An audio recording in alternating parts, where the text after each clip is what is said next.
જ્ઞાન અને વિશિષ્ટતાને સમજીને એ લોકો સાહેબને વિનંતી કરવા માટે વધાર્યા છે.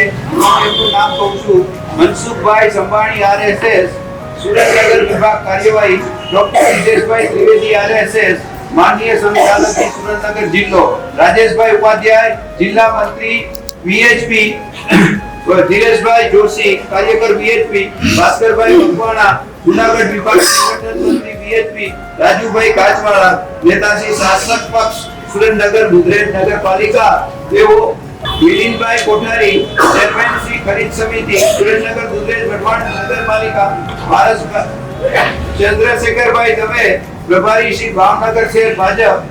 आपने जे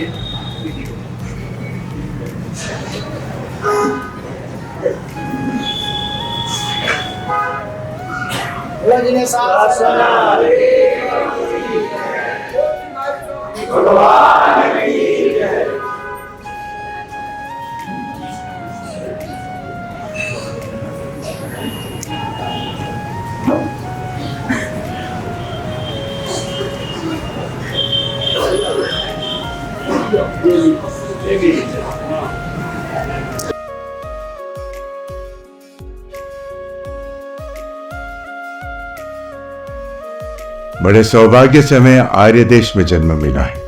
आर्य परंपरा, आर्य धर्म हमें विरासत में प्राप्त हुआ है. वैसे तो भारत के तमाम धर्मों में अनेक विशेषताएं हैं, लेकिन भारत के धर्मों की सबसे बड़ी खूबी अगर कोई हो तो वो है उनमें दर्शाया गया आध्यात्म का मार्ग. सिमेटिक धर्मों में भी आत्मा, परलोक, पुण्य, पाप, कर्म के सिद्धांत आदि माने गए हैं. स्वर्ग और नरक में भी वे लोग मानते हैं, किंतु आत्मा के विकास हेतु आध्यात्म का जो मूल मार्ग है वो उनके यहाँ नहीं. केवल भारतीय धर्मों में ही हमें वो मिलता है. ये भारत की सबसे बड़ी पूंजी है. इस पूंजी को उजागर करने के लिए ये अवसर सदियों तक लंबे इंतजार के बाद आपके यहाँ आया है. आने वाली नई पीढ़ी के मन में भारतीय संस्कृति और भारतीय दर्शनों की विशेषताओं का वास होना बेहद जरूरी है. आज पश्चिमी प्रभाव की वजह से नई पीढ़ी अधिकतर भौतिकवाद में डूबी हुई है. नास्तिकता को पोषित करने वाले इस युग में आस्तिकता को बनाए रखना बेहद मुश्किल है. ऐसे हालातों में भी आर्य संस्कृति और आर्य धर्म के लिए स्वसम्मान को स्थापित करने का ये सुनहरा अवसर आया है.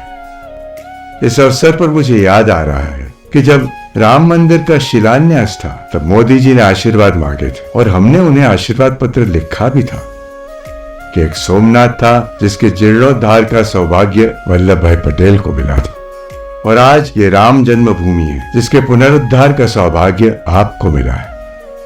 ऐसे तो हमारे बीच कई बार पत्र व्यवहार हुए हैं, किंतु एक बार मैंने उन्हें आर्य धर्म चाहक के विशेषण से संबोधित किया था. उसे पढ़कर वे बहुत आनंदित हुए और कहा कि एक संत की ओर से पहली बार मुझे आर्य धर्म चाहक का विशेषण मिला है.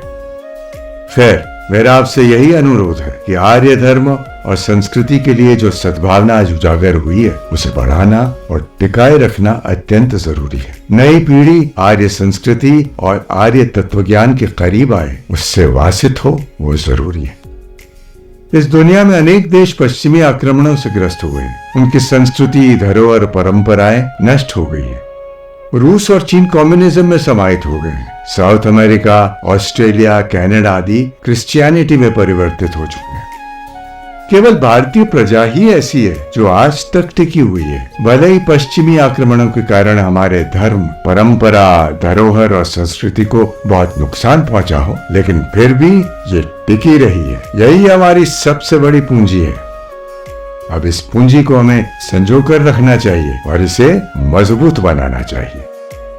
इस अवसर पर दिल से प्रभु भक्ति कीजिए और आत्म कल्याण, आत्मिक उन्नति को हासिल कर आप परम आत्मानंद को प्राप्त करें. साथ साथ भारतीय प्रजा में ये प्रतिष्ठा महोत्सव से आध्यात्मिकता का विकास हो और आर्य संस्कार, सदाचार आदि से सबका जीवन सुशोभित हो, यही हमारे आशीर्वाद और मंगल कामनाएं हैं.